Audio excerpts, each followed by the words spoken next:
What if Crimea is not the prize Putin won, but the bill he can no longer stop paying? That sounds insane at first. Crimea was his crown jewel, his Black Sea fortress, his proof that Russia could steal land and force the world to live with it. But look at it like a soldier, not a propagandist. A fortress that must be fed every day is a hostage. A bridge that must be guarded every hour is a target. A fleet that cannot sail freely is not power. It is trapped metal. And a population that must be silenced is not loyal. It is occupied. That is the crack Ukraine found. Not one crack, the whole structure. Roads, ships, depots, prisons, lies. Putin thought Crimea made Russia untouchable. Ukraine is proving the opposite. Crimea may be the one place where Putin cannot retreat, cannot relax, and cannot tell the truth. That is not a fortress, that is a trap with a Russian flag on top. A fortress does not survive because a dictator points at a map and says, "This is mine." It survives because fuel arrives before tanks go dry, ammunition arrives before guns fall silent, and spare parts arrive before radars go blind. That is the truth behind every military base on Earth. Putin tried to bury that truth under flag speeches and concrete. But Crimea is not powerful because Moscow calls it Russian. Crimea is powerful only as long as Russia can keep feeding it. That is why Ukraine is not treating Crimea like a castle to be stormed in a frontal assault Russia has already prepared for. Kiev understands the trap.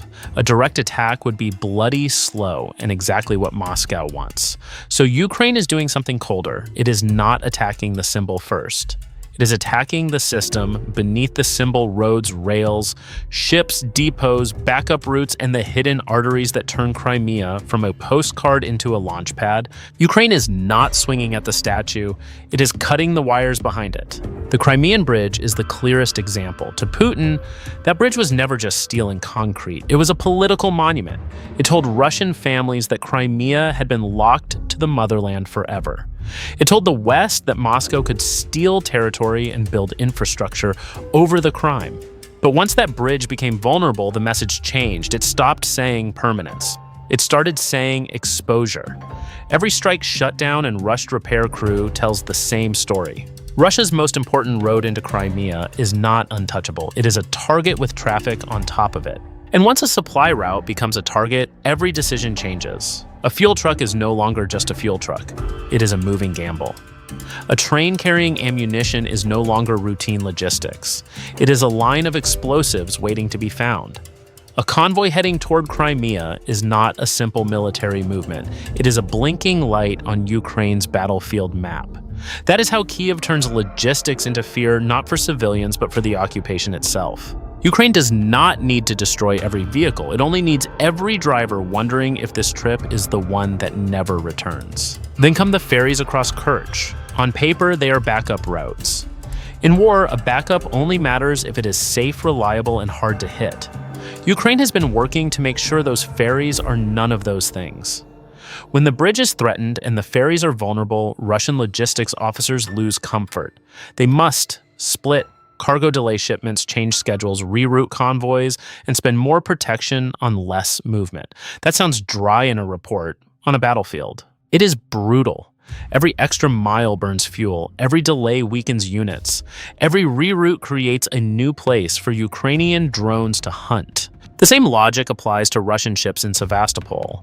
A landing ship is not just a ship. It is a floating warehouse, a troop carrier, a vehicle mover, and a political signal painted gray. When those vessels are hit, damaged, or forced to hide, Crimea loses more than naval pride. It loses lift. It loses flexibility. It loses the ability to move heavy cargo across water when roads become dangerous. That is why these strikes matter. They do not just hurt the Black Sea Fleet. They make the entire occupation more expensive to maintain. This is the math Putin hates.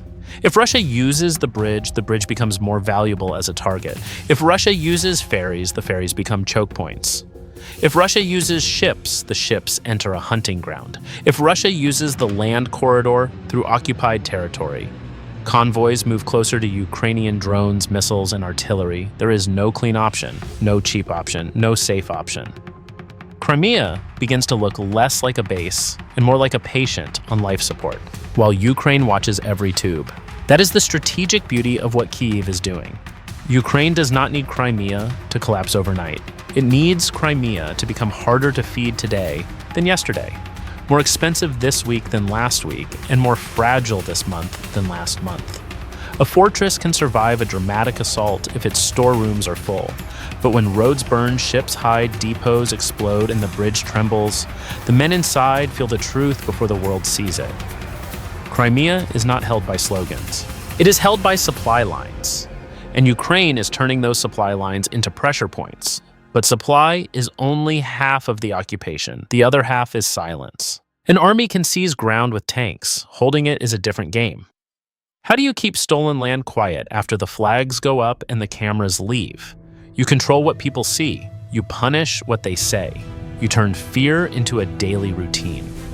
That is why Crimea is not only a military problem for Russia, it is an information problem. Moscow needs Crimea to look calm, loyal, and settled.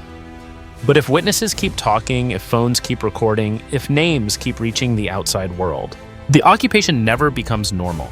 Think of silence as Putin's second supply line. Fuel feeds the tanks, ammunition feeds the guns, silence feeds the lie. It hides panic, it buries damaged ports and burning depots. It keeps military convoys out of public view. More importantly, it keeps ordinary people from asking the one question every empire fears if Crimea is secure.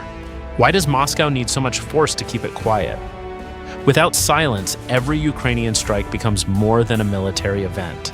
It becomes proof that Crimea is still contested, still fragile, and still unfinished. Since 2014, Moscow has tried to turn occupied Crimea into a locked room. No open windows, no independent cameras, no uncontrolled story. Ukrainian channels were pushed out, independent media were squeezed, blocked, or forced into exile. Social networks became dangerous terrain. One video could become evidence. One post with the wrong words could become a criminal case. And when Russia cannot beat the truth in public, it buries the truth in courtrooms. Extremism, terrorism, espionage, treason, fake news, discrediting the army. These are not just charges, they are weapons with legal stamps. Watch how the trick works. A journalist stops being a journalist. He becomes an extremist. A citizen filming a raid stops being a witness. She becomes a threat. A reporter asking who disappeared stops being a professional. He becomes a spy in a state document. That is not justice. That is hostage-taking with paperwork. Moscow does not need every person in Crimea to believe its story. Belief is expensive. Fear is cheaper. It only needs enough people to lower their voices, delete the video, and look away when the knock comes at the door. The numbers rip the mask off. By the end of 2025, at least 26 Ukrainian journalists were illegally imprisoned, including 17 professional and citizen journalists from Crimea. Since early 2024, more than 80 cases of pressure against media workers and citizen journalists have been recorded in occupied territories. In 2025 alone, at least 27 attacks against journalists were documented in occupied Crimea. Random abuse does not produce numbers like that. A system does. Police create fear. Courts dress it in procedure. Prisons make the silence permanent. Propaganda walks in afterward and calls it stability. Then came the sentence designed to freeze every camera hand. In late April 2026, a Russian court handed Denis Lushchenko and Oleksandr Malyshev, two media workers from occupied Melitopol, 26 years in a strict regime colony on fabricated charges of espionage and terrorism. 26 years? Say that slowly. That is not just a punishment. It is a warning label nailed to every phone, every notebook, every live stream in occupied territory. Moscow's message is simple: record the truth. And we will take your life 1 year at a time. Now connect this to the battlefield. What happens when Russia is repairing bridges, hiding ships, shifting convoys, and moving supplies under pressure? Honest witnesses become dangerous. A photo from the wrong road can expose a route. A video from the wrong port can expose damage. A family's testimony can expose the cost Moscow wants buried. This is why weak occupations fear more than missiles. They fear evidence. They fear memory. They fear the moment people understand that the machine is not invincible. The whole point of censorship is to keep pressure from becoming proof. That is why Ukraine's war against silence matters. Every named prisoner cracks the wall. Every smuggled testimony opens a window. Every surviving outlet tells Russian soldiers they are not invisible and tells occupied civilians they are not forgotten. Truth does not replace artillery, but it changes the battlefield around it. To Western voters, this is not some distant border dispute.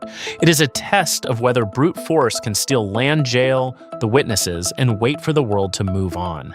Supply keeps Crimea armed, silence keeps Crimea obedient. Ukraine is attacking both.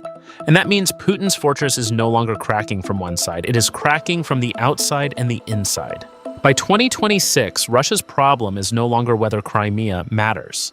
It is whether Moscow can still afford to keep paying for it. After roughly 1 million military casualties killed and wounded, every Russian decision carries a hidden cost. An air defense battery sent to Crimea leaves a gap somewhere else. A convoy protected on the southern route exposes another road. A ship kept near Sevastopol becomes an asset that must be guarded, repaired, hidden, or replaced. This is the part of war that never appears in parade footage. Power is not just what you control. Power is what you can afford to keep controlling. That is the turn Moscow does not want to admit. In 2014, Crimea looked like the easiest win of Putin's career. No long siege, no grinding battlefield, just a fast seizure, a flag, a bridge, a fleet, and a story sold to Russians as destiny. But easy victories teach dictators the wrong lesson. Putin thought taking Crimea was the hard part. He forgot that keeping it would become the expensive part. Holding Crimea is not a one-time act. It is a bill that arrives every morning. Russia must feed it, defend it, hide its weakness, and protect the myth wrapped around it. That would be hard for a fresh army. Russia does not have a fresh army. It has a force worn down by casualties, stretched across multiple fronts, and forced to defend a peninsula whose value rises every time Ukraine proves it can be touched. Crimea is no longer just a base. It is a drain. Ukraine understands the pressure points. If Russia relies on the Crimean bridge, the bridge becomes more valuable as a target. If Russia shifts to ferries, those ferries become choke points. If Russia moves supplies by ship, the ships enter a watched sea. If Russia sends convoys through occupied land corridors, those convoys move closer to Ukrainian drones, missiles, sabotage teams, and artillery. Pick a route and Ukraine studies it. Protect a route and Russia weakens another sector. Abandon a route and Crimea becomes harder to feed. That is not defense. That is a shrinking menu of bad choices. This is the strategic trap. Ukraine does not need to win every fight at once. It only needs to force Russia to pay more for every mile, every ton, every gallon, and every lie. The cost stacks up quietly. A delay here, a destroyed depot there, a ship pulled back, a convoy rerouted, a radar moved from one front to cover another. On television, it can look like scattered incidents. On a military map, it looks different. It looks like a noose being tightened without the enemy hearing the rope move. For Putin, the military problem becomes political fast. Crimea is not just territory. It is part of his identity as ruler. He told Russia that Crimea had returned home. He told the West that time would make the theft permanent. He told himself that history was on his side. So what happens if the bridge is vulnerable, the fleet is hiding? The supply, roads are under pressure, and the occupation needs prisons to stay quiet. The myth starts eating its owner. Putin cannot walk away from Crimea. But the harder he holds it, the more it drains him. That matters beyond Ukraine. A weaker Russian position in Crimea means a weaker Russian grip on the Black Sea. It means less freedom for Moscow to threaten grain routes, pressure shipping lanes, and project power toward the Mediterranean. It matters to Europe because energy, food ports, insurance, and NATO's southeastern flank all touch this map. It matters to Americans because distant wars stop feeling distant when they hit fuel prices, defense budgets, alliances, and the risk of a wider conflict. Crimea is not just a peninsula, it is a pressure switch for the whole region. That is why Ukraine's approach is so dangerous for Moscow. It turns Crimea from an asset into a liability without needing a dramatic flag-raising moment tomorrow morning. Each strike makes the next shipment harder. Each exposed lie makes the next propaganda line weaker. Each jailed witness proves the occupation is not secure. And after 1 million Russian casualties, Russia has less room to absorb mistakes. Putin thought Crimea would prove Russia was back. Instead, Crimea is proving that empires can bleed from the places they call permanent. The prize is becoming a burden, and once a burden gets heavy enough, even a dictator starts to bend. Crimea will not be decided by one perfect strike. It will be decided by pressure, quiet pressure, daily pressure. The kind that makes a fortress act like a burden. Ukraine is not just attacking roads, bridges, ships, and depots. It is attacking the machine that keeps Crimea under Putin. Feed the occupation. Silence the witnesses, sell the myth, and wait for the world to move on. But that machine is breaking. Every exposed supply route makes Crimea harder to hold. Every damaged asset makes the next Russian decision more expensive. Every jailed journalist proves Moscow does not rule Crimea through loyalty, but through fear. Putin wanted Crimea to prove Russia could steal land and make it permanent. Instead, Crimea is becoming the place where his own system turns against him.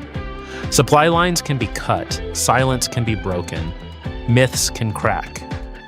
And when power is built on all three, losing one is dangerous. Losing all three is how empires start to come apart. The trophy is becoming a burden. The burden is becoming a trap.